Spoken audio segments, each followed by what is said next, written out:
Wow, we're moving right along here. We're already up to chapter 4, and I'm only working in this like little section. But again, I can't stress to you enough the importance of your process. Now, again, I don't expect you to agree or follow every single thing that I teach you. I'm just here to give you guys like options. And if you feel that, you know, doing the process beforehand is too restrictive and you don't like that, that's cool.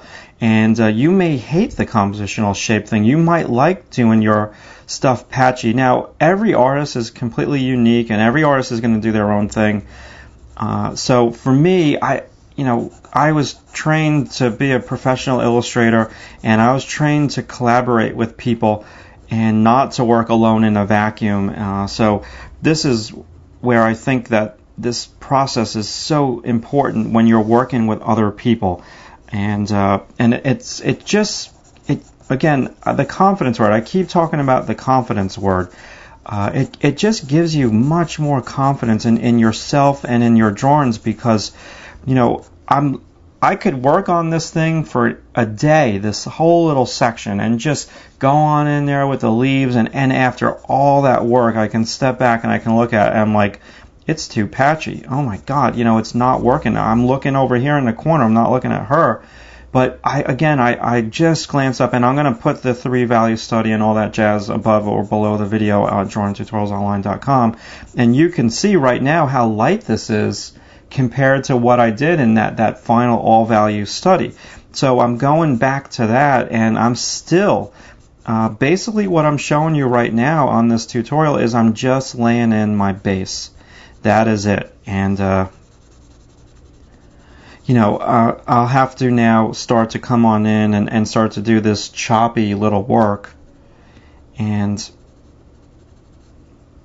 again, later, like I said, some light is coming through the trees. And I can pull that out with my eraser. I mean, this is very light. That would be as light as I would want that to go anyway. Now, over here, I want to press down a little bit harder. This is that perspective line. That is really, really, really important. And let's come back now and get some black. And let's come back now and just sharpen the edge a little bit on this, because we're going to go over it again. Sharpen the edge.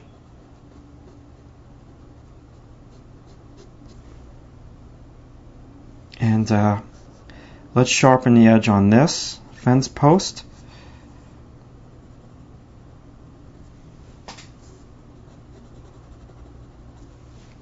And the other thing that I've been doing, gosh, I should show you those drawings too, is I kind of really dig the online pose.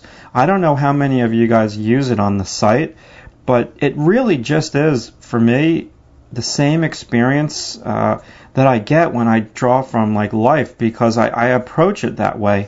I mean, yeah, it's not drawing from life, and there's nothing better than drawing from a model, but I mean, I do that online pose. I did it to warm up for this, and maybe I will show you a couple drawings in my sketchbook. I just do it to get my hands going.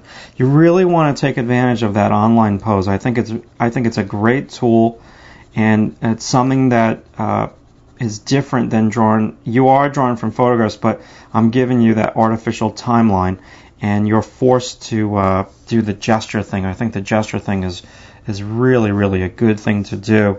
And I've been watching my son. I have a 3-year-old little boy, and he is obsessed with rock and roll music. And my brother-in-law has a recording studio, so when I go to my brother-in-law's house, I usually, he knows I'm taking him, but I usually steal a couple of DVDs that he has of concerts. And so he's obsessed with this Cream reunion 2005 at Royal Albert Hall in London, and we watch it all the time. And we watch it every morning instead of cartoons, and he just wails away on his drums. And I've lost some of my hearing just watching him as he's doing this. And my point is with this is that you look at these guys. I mean, there's one guy, he looks like he's in his 60s, Jack Bruce. He's a bass player. And then you look at somebody like Eric Clapton. Excuse me. And then you look at the drummer, who's a really old dude, Ginger Baker. And you watch these guys and you look at them in amazement. That you look at Eric Clapton, I mean, even if you don't like rock music or you don't like that type of guitar that he plays, I mean, I'm watching it and I'm like, wow, these guys are really masters of their craft. They've been doing it their whole lives. I mean, you watch Eric Clapton play the guitar, and half the time he's playing, his eyes are closed. So he just has a feel for that guitar, and you know that he's been playing it his whole life. And you know that really relates to drawing, watching those guys play their instruments, and you know watching them play together as a team, and just how old they are and how good they are. And that's how I kind of I use those guys in a weird way as like role models, that when I get to their age and I want to be such a better master at doing the drawing, and it just constantly reminds me when I watch them in concert and I watch that reunion that they had, to continually draw every day and to never think about stopping. You know, it's cumulative over the years. I mean, you even see people with these awesome bodies, you know, these athletes, and you know, you look at them, I get a little jealous, but then after I get jealous, I'm like, well, Matt, they didn't get that body in a week. They've been working on that body their whole lives, and that's the way it looks because they've been working on it their whole lives. And I guess my thing that I've been working on my whole life is drawing, not music, not guitar playing, and not my body, obviously. So, you know, it's something that is very cool to think about, that you just continually develop your craft. And when you get older, you know, it's such a skill that you've developed. It doesn't go away. You turn on those jets anytime, and you know, it's just fun to watch those guys because they are so talented and they are so very old. And at least Jack Bruce looks really old, and Ginger Baker looks really old as well. I think Eric Clapton is a little bit younger than them. But yeah, so I'm training my son to be a rock star that I never was at the age of 3.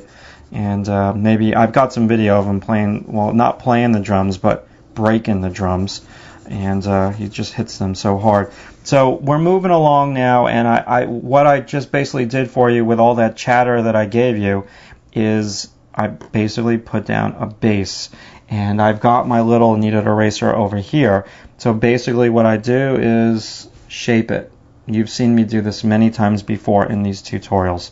And so now I can come back and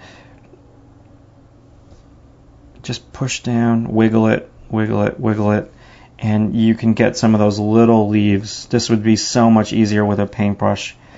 But, you know, you got a little vertical stem, and then you got those little leaves. And it's going to have to be a little bit more haphazard. But you can see now that this is starting to come along. It's not perfect, but we've got a base down. And the next video that you see is probably going to be a podcast. So chapter number 5 of this scene 1 here is going to be a podcast. And just ignore the whole podcast thing. Ignore any type of promotion that I do. Just, you know, watch the tip, and we'll kind of keep going with this drawing. Thanks.